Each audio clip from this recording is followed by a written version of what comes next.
Dojo anin dinemaganituk. Nigani aki yenene ndigo. Kenyun do tem saging donji. Anishna.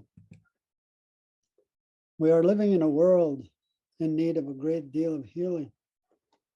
The Western healthcare system has certainly improved health from a physical standpoint. The science and technology of modern medicine has proven remarkable, such as in handling infections, injuries, and managing the symptoms of many chronic illnesses. Yet, in spite of these accomplishments, humanity has not been able to arrive at or address the root of illness. The way of indigenous peoples has always been to seek a holistic approach. We begin by acknowledging that as human beings, we are comprised of four elements: spirit, the emotions, body, and the mind. All these elements must be brought into balance to have a healthy life. It is said in our lodges that our bodies are the temples of our spirit. We need a strong, healthy body to keep the spirit giving us the inspiration to do what is morally right. The current food system is filled with so many chemicals contributing to many of our illnesses today. We are eating very little natural foods where chemicals are not being used. We must take some responsibility for the poisons that we are putting into our bodies. Our minds are sick, which impacts every part of our being. The mind today is overwhelmed with information that is causing confusion, fear, grief, anxiety, frustration, anger, and hatred. The mind is led to believe the state or the government knows what is best for everyone. Racial intolerance and mistreatment towards people of color has become so obvious. Despite the challenges all around us, the massive amounts of information, the unfairness, the daily news about violence, climate change, and pandemics, we must still take responsibility for keeping our minds clear and positive. Our emotional being reflects how we are feeling: happiness, love, peace, sadness, anxiety, fear, anger, or hatred. When you go to a traditional healer or elder, the first question they will ask you is, how are you feeling? The thoughts in our mind determine how we act out our feelings. One of the most powerful emotions reflected in the media and social media is anger. The minds of many are overwhelmed by negative thoughts. Many don't know how to handle anger. The elders would say, you darken your heart with anger that quickly turns to hatred. The emotional being of an individual contributes to a negative or positive impact on their well-being. Our emotional well-being depends on living in an environment with more joy, more happiness, more emotion from the heart. If one is angry, this leads to a negative impact on the whole body. It works against the natural immune system. It is our responsibility to balance our emotions. We need to find grace in life that at times will be sad, depressed, and hurt. When the knowledge keepers of our nations make reference to our health and well-being, they say we must go back to the beginning. What they mean by that is going back to the spirit. We are spiritual beings living this human life. The elders say the most important element of our lives is the spirit.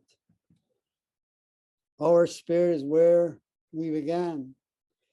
Our spirit holds the key to our identity, purpose, and the original instructions we were given to walk in this physical world.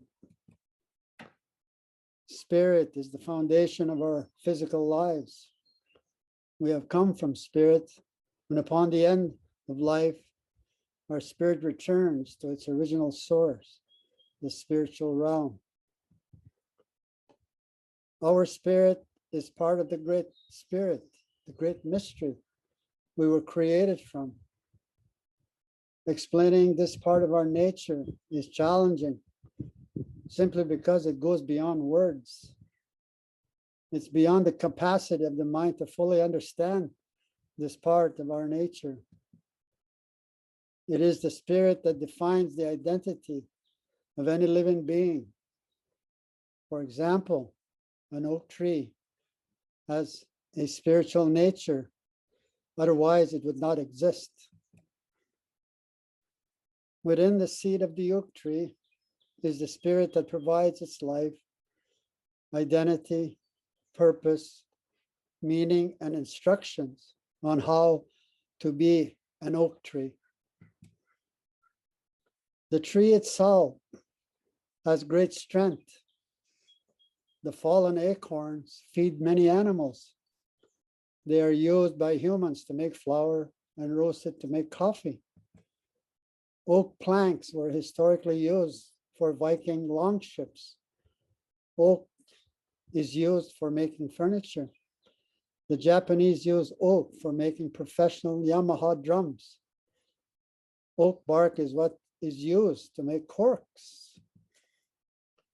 Known to have healing properties, oak bark is made into a tea or added to medical preparations. Rich in tannin, the bark is also used by tanners for tanning leathers.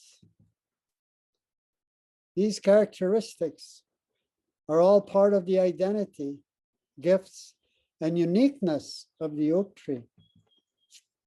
Every living entity has been given an identity with its purpose, meaning, gifts, and instructions in the circular web of life. This brings me to the point of our spiritual nature as human beings. We each have a spirit that we can see so clearly in ceremony, a shining blue light. All living beings have this shining blue light.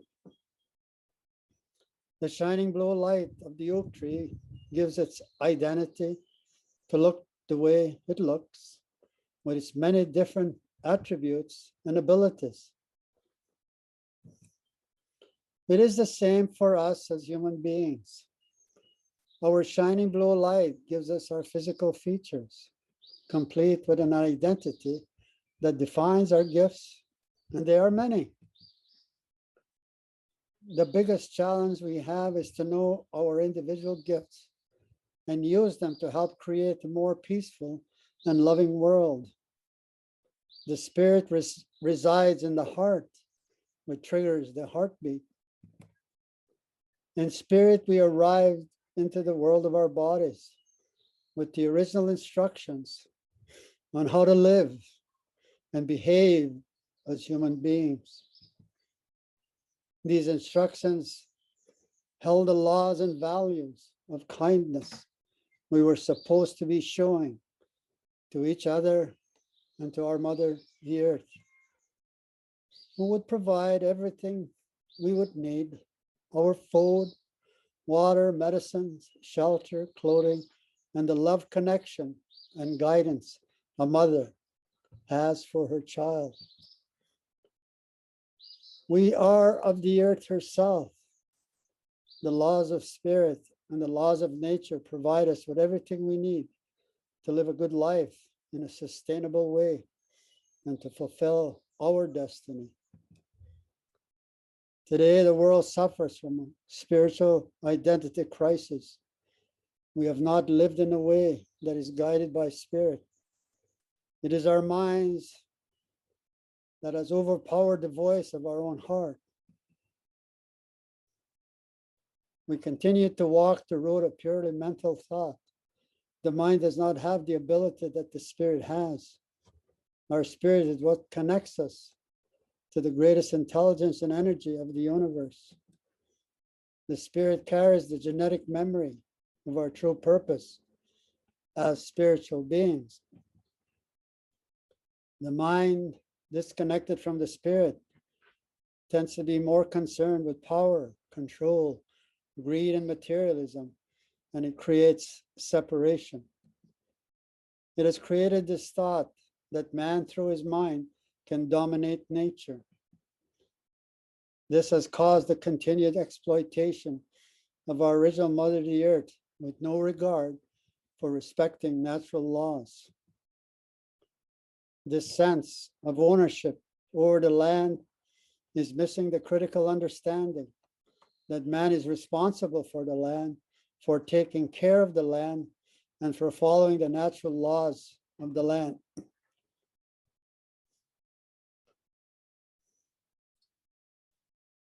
What is missing is the understanding that the land is alive.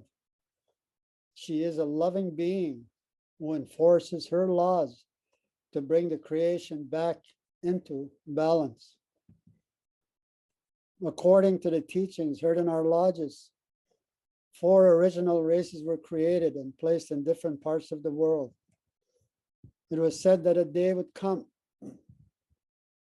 when the 4 original root races of humanity would come together, creating a spirit of unity. Each representative would bring knowledge and understanding, and as a collective would bring a greater understanding of life with our universal purpose to be caretakers of the earth, not dominating the earth. We are now in that time to unify from our uniqueness of identity within the human family, rediscovering our identity as unique members of the human family is fundamental. We all have gifts to share and an identity complete with original instructions on how to take care of each other and our home, Mother Earth. There is a new life, a new world that is emerging from Mother Earth, correcting the imbalance that comes from humanity not following the natural laws. She is reminding us of the natural laws, laying down values that act as the foundation of sustainability of treating the earth with care. It will be the economic ideology that will have to change. The earth cannot continue to support lifestyles of luxury and lavishness. In the great wisdom of the knowledge keepers, they have always cautioned, be careful how you treat the earth. For what you do to the earth, you do to yourself. As much as we have polluted the earth, our minds have also been polluted, filled with fake news, continually bombarded with negative information, including the disempowering idea that the institutions know what is best for the people. The mindset of the corporate world, the governments, and most people is that we can continue to dominate the earth. Most institutions support this mindset, entrenched in the government and corporate circles. This is wrong. Politics is the game of the day, polarizing and entrenched in opposing secular ideologies. Added to the politics is something more dangerous, a level of frustration, anger, and even hatred that has the potential to create much more violence. We are in some dangerous times. The indigenous knowledge keepers would say, be careful and do not rush when you have to make an important decision. Look in all 4 directions and look and think things through very carefully, making a decision that does right by our sacred laws and by our children and future generations. The Anishinaabe people have evolved with 7 sacred laws for many thousands of years, laws inclusive to all life, that help us to be kind and to live in a good way on Mother Earth.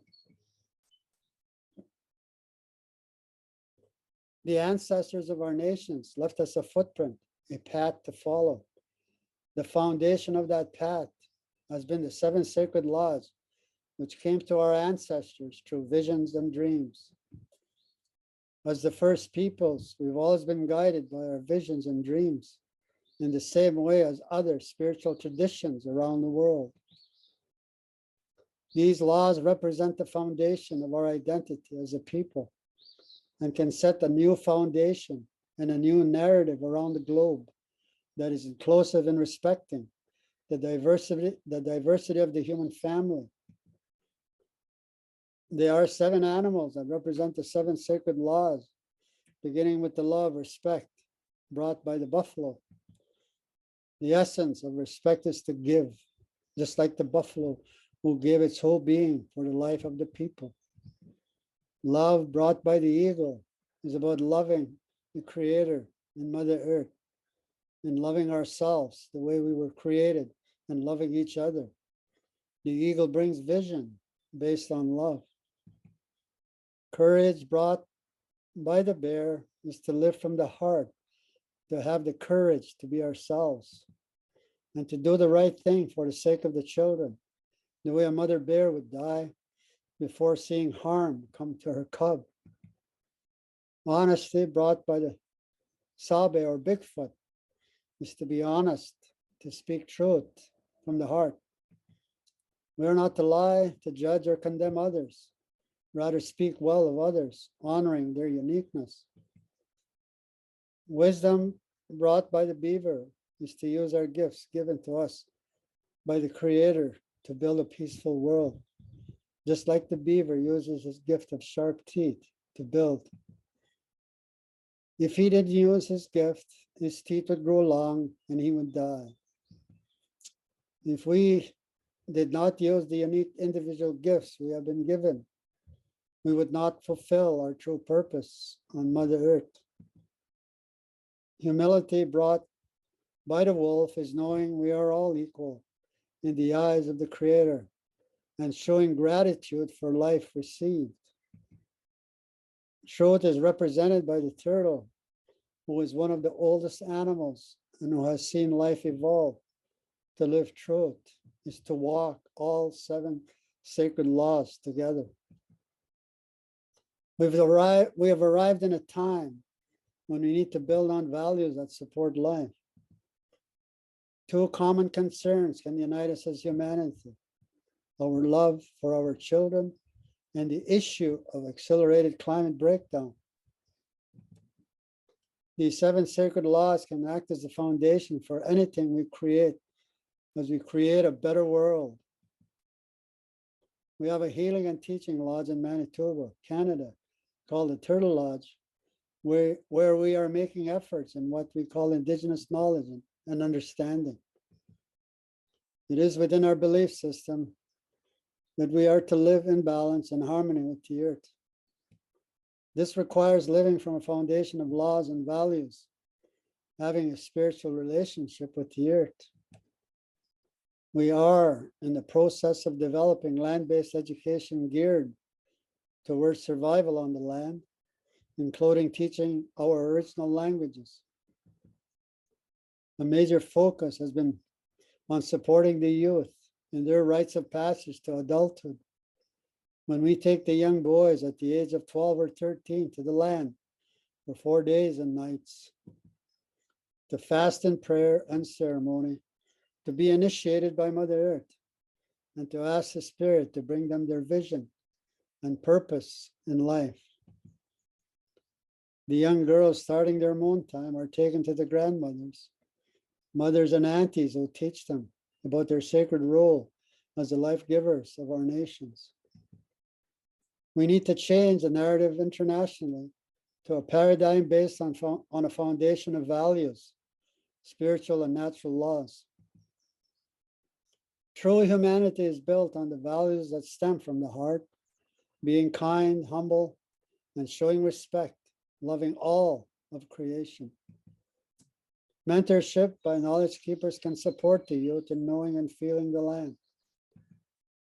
Knowledge keepers can lead by creating earth-centered education approaches, including rites of passage and ancient approaches of connecting to the land. Learning to read the book of nature gives our youth the best chance of surviving following natural law. The land has an intelligence, a heart of kindness, and can provide direction in how to live in a sustainable and respectful way. There is no one panacea to solve all problems.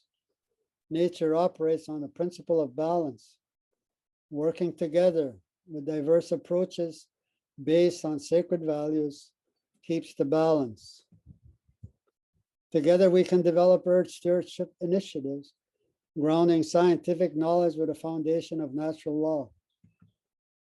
Indigenous knowledge keeper-led places of education should be supported with proper investment. An international education campaign of Indigenous people sharing their knowledge of our relationship that has sustained us for tens of thousands of years should be supported. When we begin by reestablishing our relationship with the earth, we will find our way out of this world that is not sustainable. We will achieve justice and oneness, knowing we are all brothers and sisters, united by the heart.